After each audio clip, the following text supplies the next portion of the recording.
നമ്മൾ engineering മെക്കാനിക്സിൻ്റെ classes ഇന്ന് മുതൽ സ്റ്റാർട്ട് ചെയ്യാണ്. നമ്മൾ ആദ്യം തന്നെ മെക്കാനിക്സിൽ നോക്കാൻ പോകുന്നത് അതിൻ്റെ ഏറ്റവും ബേസ് ആയിട്ടുള്ള ലോസ് ഓഫ് മെക്കാനിക്സ് ആണ്. ലോസ് ഓഫ് മെക്കാനിക്സ് എന്ന് പറഞ്ഞാൽ മെക്കാനിക്സിൻ്റെ ലോസ് എന്ന് പറഞ്ഞാൽ 5 ഡിവൈഡ് ചെയ്തിട്ടുണ്ട്. ഫസ്റ്റ് വൺ ആണ് Newton's first law, second one Newton's second law, third Newton's third law, fourth one Newton's law of gravitations and fifth one parallelogram law of forces. ഇതിൽ ഈ ആദ്യത്തെ 3 ലോസും പിന്നെ 4ാമത്തെ ന്യൂട്ടൺസ് ഓഫ് ഗ്രാവിറ്റേഷൻ ലോസും 5ാമത്തെ പാരലോഗ്രാം ലോസും ഒക്കെ നമ്മൾ പഠിച്ചിട്ടുണ്ട് ഓൾറെഡി. +2 സയൻസ് എടുത്ത സയൻസിനകത്ത് ഫിസിക്സിനകത്ത് പഠിക്കാനുണ്ട്. എങ്കിലും കുറച്ചും കൂടി ഡീറ്റെയിൽ ആയിട്ട് നമ്മൾ ഈ മെക്കാനിക്സിൽ നോക്കുന്നുണ്ട്. സോ ഫസ്റ്റ് നമ്മൾ ആദ്യം തന്നെ ന്യൂട്ടൺസ് ഫസ്റ്റ് ലോ നോക്കാൻ പോവാണ്. ന്യൂട്ടൺസ് ഫസ്റ്റ് ലോയുടെ മറ്റൊരു പേരാണ് ലോ ഓഫ് ഇനേർഷ്യ.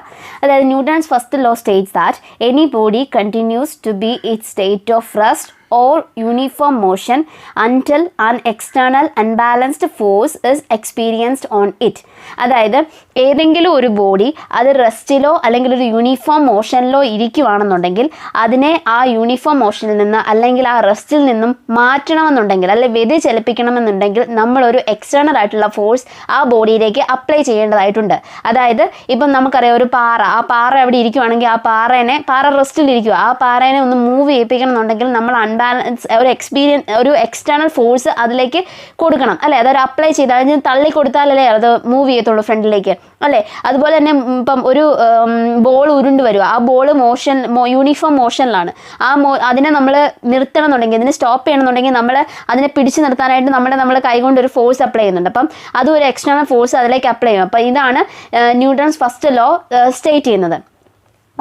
അടുത്തത് Newton second law. Newton second law states that rate of change of momentum is equal to the applied force and takes place in the direction of applied force. അതായത് ഒരു ബോഡിയിൽ ഉണ്ടാകുന്ന rate of change of momentum എന്ന് പറയുന്നത് ആ ബോഡിയിൽ apply ചെയ്യുന്ന ഫോഴ്സിന് equal ആയിരിക്കും. അതുപോലെ തന്നെ ഈ മൊമെൻറ്റത്തിൻ്റെ ചേഞ്ചിൻ്റെ ഡയറക്ഷൻ എന്ന് പറയുന്നത് അപ്ലൈ ചെയ്ത ഫോഴ്സിൻ്റെ സെയിം ഡയറക്ഷനിലായിരിക്കും. ഓക്കെ, അതിൻ്റെ ഇക്വേഷൻ ആണ് F = ma, where F is the force, m is the mass of the body and a is the acceleration. Okay, അടുത്തതാണ് third law, Newton's third law. ന്യൂട്ടൻ്റെ തേർഡ് ലോ എന്ന് വെച്ചാൽ for every action there is an equal and opposite reaction.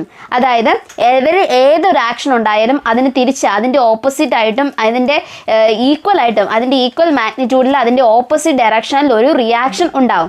Okay, അതായത് നമ്മളൊരു തോക്ക് fire ചെയ്യുമ്പോഴത്തേക്കും ആ തോക്കിൽ നിന്ന് ബുള്ളറ്റ് ഫ്രണ്ടിലേക്ക് പോകുമ്പോഴത്തേനും തോക്ക് ബാക്കിലേക്ക് പോകും. അതാണ് ഒരു ആക്ഷൻ ഫ്രണ്ടിലേക്ക് വന്നു, അതിൻ്റെ റിയാക്ഷൻ എന്ന് പറയുന്നത് ബാക്കിലേക്ക് വന്നു. ഇപ്പോൾ ഓപ്പോസിറ്റ് ഡയറക്ഷനിലായിരിക്കും ആ ബുള്ളറ്റ് പോയ അതേ ഇതിൽ തന്നെ ആയിരിക്കും തോക്ക് പുറകോട്ട് പോരുന്നത്. ഓക്കെ, അടുത്തതാണ് Newton's law of gravitation. Newton's law of gravitation. This law states that two particles are attracted towards each other along the line connecting them with a force whose magnitude is proportional to the product of their masses and inversely proportional to the square of the distance between them. അതായത് ഇവിടെ ഈ ലോകത്തുള്ള എല്ലാ സാധനങ്ങളും എല്ലാ പാർട്ടിക്കിൾസും പരസ്പരം attract ചെയ്യുന്നുണ്ട്. ആ അട്രാക്ഷൻ ഫോഴ്സ് എന്ന് പറയുന്നത് എപ്പോഴും ആ രണ്ട് ബോഡികളുടെ മാസസിൻ്റെ പ്രോഡക്റ്റിനോട് ഈക്വലും inversely proportional to the square of the distance between them. ആ ബോഡികൾ തമ്മിലുള്ള ഡിസ്റ്റൻസിൻ്റെ സ്ക്വയറിനോട് ഇൻവേഴ്സ് ആയിട്ട് പ്രൊപ്പോർഷണൽ ആയിരിക്കും. അതായത് അത് ഡിസ്റ്റൻസ് കൂടിയാൽ ഫോഴ്സ് കുറയും, ഡിസ്റ്റൻസ് കുറഞ്ഞാൽ ഫോഴ്സ് കൂടും. എന്നാൽ മാസ് കൂടിയാൽ മാസ് എന്ന് പറയുന്നത് ഡയറക്റ്റ്ലി പ്രൊപ്പോർഷനാണ്. അപ്പം മാസ് കൂടുന്നതനുസരിച്ച് ഫോഴ്സ് കൂടും, മാസ് കുറയുന്നതനുസരിച്ച് ഫോഴ്സ് കുറയും. ഓക്കെ, അപ്പം Newton's law of gravitation clear. അടുത്തതാണ് parallelogram law. This law states that if two forces acting simultaneously at a point are represented in magnitude and direction by the two adjacent sides of a parallelogram and the resultant is represented by the diagonal of the parallelogram which passes through the point of intersection of two sides representing the forces. അതായത് parallelogram law എന്ന് പറയുന്നത് നമ്മളതിനെ പിക്ടോറിക്കലായിട്ട് represent ചെയ്യാൻ വേണ്ടി ഉപയോഗിക്കുന്നതാണ് parallelogram law. അതായത് നമ്മൾ രണ്ട് ഫോഴ്സസ് എന്ന് പറഞ്ഞാൽ 2 ഡയറക്ഷനിൽ ആക്ട് ചെയ്യുകയാണ്. അതങ്ങനെ ആക്ട് ചെയ്യുന്ന കേസിൽ അവരുടെ റിസൾട്ടൻ്റ് ഫോഴ്സ് ഏതാണെന്ന് ഏത് ഡിറക്ഷനിലാണെന്ന് അറിയാൻ വേണ്ടി അതിൻ്റെ മാഗ്നിറ്റ്യൂഡ് എന്താണെന്ന് അറിയാൻ വേണ്ടി നമ്മൾ പിക്ടോറിക്കലായിട്ട് ചെയ്യുന്നതാണ് പാരലലോഗ്രാം ലോ. ഓക്കെ, ഈ ലോ അനുസരിച്ച് രണ്ട് ഫോഴ്സസിനെ പാരലോഗ്രാമിൻ്റെ അഡ്ജസൻറ്റ് സൈഡ്സ് ആയിട്ട് റെപ്രസെൻറ്റ് ചെയ്യുക. Here is force A and there is A force B. A എന്ന് പറയുന്നൊരു ഫോഴ്സും ബി എന്ന് പറയുന്ന ഫോഴ്സും ഉണ്ട്.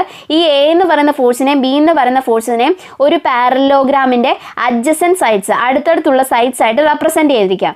ഓക്കെ, ഇനി ഇവരുടെ റിസൾട്ടൻ്റ് എന്ന് പറയുന്നത് ഈ രണ്ട് ഫോഴ്സും വെച്ചിട്ടുള്ള ആ പാരലോഗ്രാമിൻ്റെ ഡയഗണൽ ആയിരിക്കും.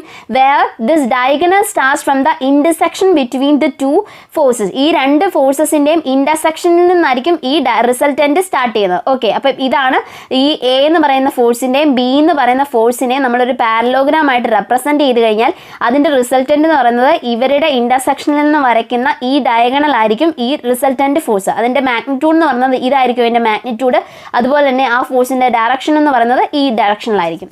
ഓക്കെ, എല്ലാവർക്കും 5 ലോസും ക്ലിയർ ആയെന്ന് വിചാരിക്കുന്നു. Okay, thanks for watching.